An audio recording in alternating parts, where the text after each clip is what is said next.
에스겔은 사람 이름입니다. 그러니까 이 에스겔서는 에스겔이라는 사람이 쓴 책이다라는 거죠. 이 책은 기원전 6세기를 배경으로 기록이 되었다라고 보고 있습니다.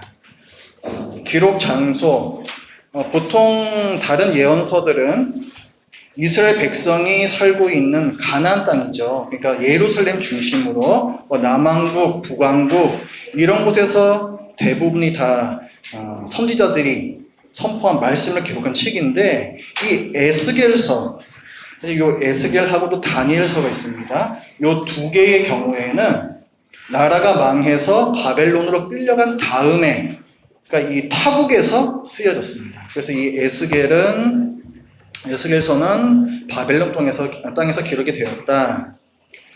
그리고 이 에스겔서는요, 여러분들이 어떤 전체적인 어떤 맥락을 가지고 보시기에는 좀 어려운 부분이 있어요.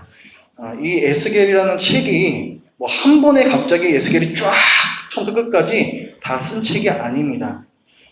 이 예루살렘 남유다가 멸망하기 전부터 시작을 해서 그 땅이 멸망당한 후까지 수십 년에 걸쳐서 에스겔이 기록한 책이 에스겔서예요. 그리고 이 에스겔서는 어떤 하나의 흐름을 가지고 계속 얘기를 하는 것이 아니라 독립적인 여러 개의 이야기를 모아놓은 모음집 같은 성격입니다. 그렇기 때문에 어느 부분에서는 맥락이 연결이 되지만 어느 부분에서는 갑자기 뜬금없는 얘기를 또 할 때도 있어요. 그래서 그런 부분을 염두에 두시고 여러분의 성경을, 그 에스겔서를 보시면 좋겠습니다. 그래서 시간적 순서가 아니라 주제별로 모아져 있어요. 이따가 이제 그 구조에 대해서 설명을 드릴 텐데 그때 더 설명을 드리겠습니다. 에스겔서가 기록된 배경,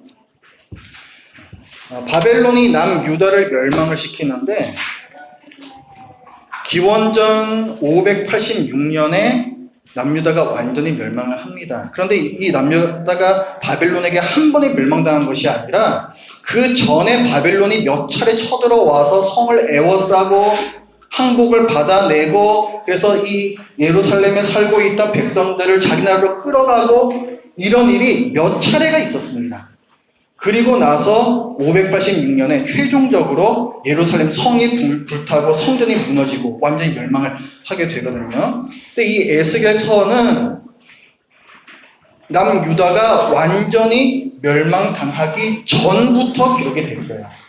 그러니까 비록 이 백성들이 일부는 바벨론 땅에 포로로 끌려갔는데 또 여전히 일부는 예루살렘 성 안에서 또 예루살렘 성전에서 예배를 드리면서 살고 있는 그 상황에서부터 기록이 시작이 됐습니다.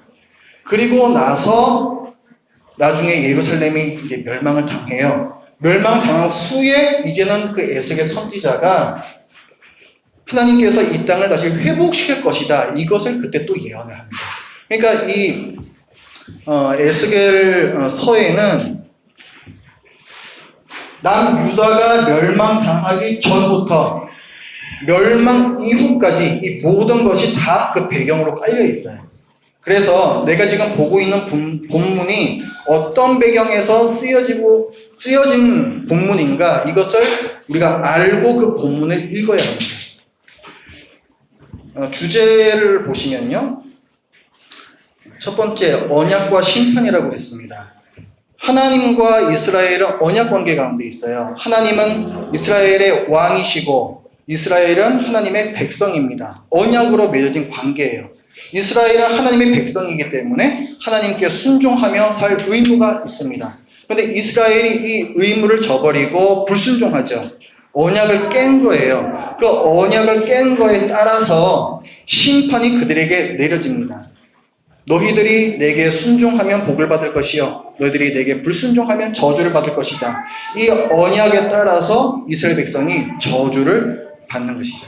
그리고 유다만 또 심판을 받는 것이 아니라 다른 이방 나라들도 심판을 받습니다. 왜냐하면은 이들이 교만해서 그래요.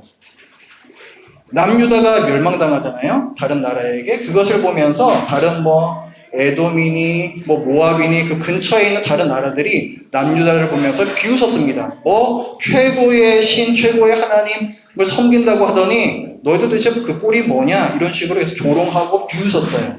그 교만의 죄 때문에 하나님께서는 이방 나라들도 같이 심판을 하겠다 이렇게 알려주세요. 네, 두 번째 주제는 하나님의 은혜와 자비라고 했습니다. 하나님께서 이 이스라엘의 죄악 때문에 그들을 멸망시키심에도 불구하고 그들을 완전히 멸망시키진 않으시며 그들 중에 신실한 자들을 다시 들어 쓰셔서 그 나라를 회복시키실 것이다. 이런 말씀을 해주세요. 완전히 멸망받아 마땅한 자들인데 그러나 하나님께서 그리하지 않으시고 그들 다시 회복시키신다. 은혜죠. 하나님의 자비입니다. 이것이 두 번째 주제가 되겠고요. 세 번째는 하나님의 주권이라고 했습니다. 결국 이 이스라엘, 유다 그리고 다른 이방 나라들이 심판당하는 이유가 뭔가 하나님을 업신여겼기 때문이에요. 그리고 이 유다가 왜 다시 회복이 되는가? 여전히 하나님께서는 살아계시고 여전히 이스라엘의 하나님이 되시기 때문에 그렇습니다. 그렇기 때문에 하나님은 그 누구에게서도 조롱받지 않으시는 분이라는 사실, 하나님께서는 남유다, 바벨론뿐만이 아니라 그것을 포함한 모든 나라들의 역사를 다 이끌고 가신다는 그 주권, 이것을 잘 드러내는 책이 바로 에스겔서입니다. 그래서 에스겔서의 주제를 한마디로 하면 너희가 나를 여호와인 줄 알리라. 심판하시는 하나님을 통해서 그리고 회복시키는 하나님을 통해서 너희가 나를 여호와인 줄 알리라. 자, 이 에스겔에는 환상이 많이 나옵니다. 에스겔에 나오는 환상 중에서 특히 이 뒷부분에 가면 중간에서부터 성전에 대한 환상이 굉장히 많이 나옵니다. 여러분들이 지난번에 그 성경 공부를 통해서 성전에 대해서 많이 배우셨어요. 성전이 본질적으로 의미하는 바는 하나님께서 우리와 함께 계신다라는 사실입니다. 성전은 그걸 의미하는 거죠.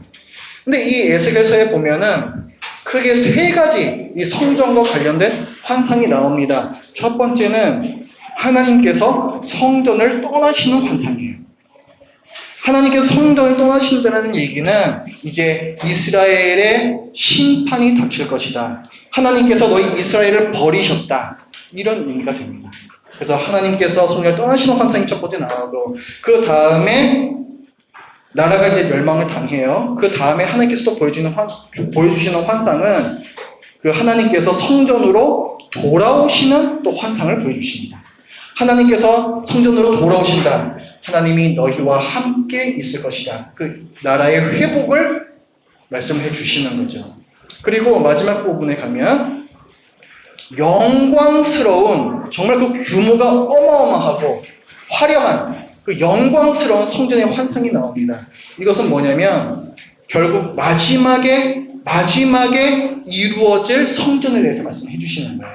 메시아를 통해서 하나님께서 이루실 마지막 성전, 우리가 지금 기다리고 있는 세상에 있죠. 하나님께서 온 세상에 명백하게 임재하시는 그 세상이 있죠. 그것이 바로 성전이고 그 성전에 대해서 에스겔이 예언을 합니다. 그래서 이렇게 성전 환상은 크게 세 가지가 나온다. 그리고 또 에스겔 선지자의 또 특별한 부분은 상징행위라는 게 있습니다. 상징행위는 뭐냐면 뭔가를 상징하기 위해서 그것을 행위로 나타내는 거예요.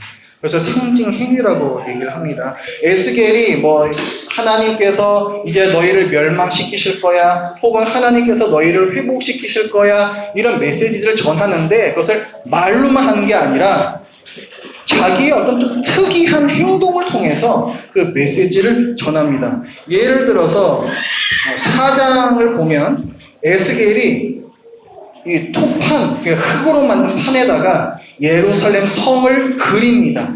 그리고 그 주변에다가 흙으로 이렇게 단을 쌓고 그걸 통해서 다른 나라가 이 예루살렘 성을 정복할 것이다 라는 메시지를 전해요. 이스라엘의 남유다의 멸망에 대해서 얘기를 하는 거죠. 또 뭐 옆으로 누워서 음식을 먹는 또 그런 기이한 행동을 합니다. 내가 오른쪽으로 누워서 뭐 몇백 일을 있고 또 왼쪽으로 누워서 또 몇십 일을 있어요. 에스겔이. 그렇게 자기가 누워있는 그 날수만큼 그것을 어떤 기간으로 잡아서 너희가 포로 생활을 할 것이다. 이것을 얘기를 또 해줍니다. 그리고 또 5장을 보면은 에스겔이 자기 머리털하고 수염을 일부를 깎아요. 그래서 그걸 갖다가 불에 태우기도 하고 칼로 막 치기도 하고 바람에다가 훅 하고 흩어버리기도 합니다. 이 남유다 백성이 적군에게 칼로 침을 당하고 그들이 온 세상으로 흩어짐을 당하고 이런 모진 일을 겪을 것이다 라는 것을 자기의 행위로서 보여줍니다. 이런 행동들이 많이 나와요.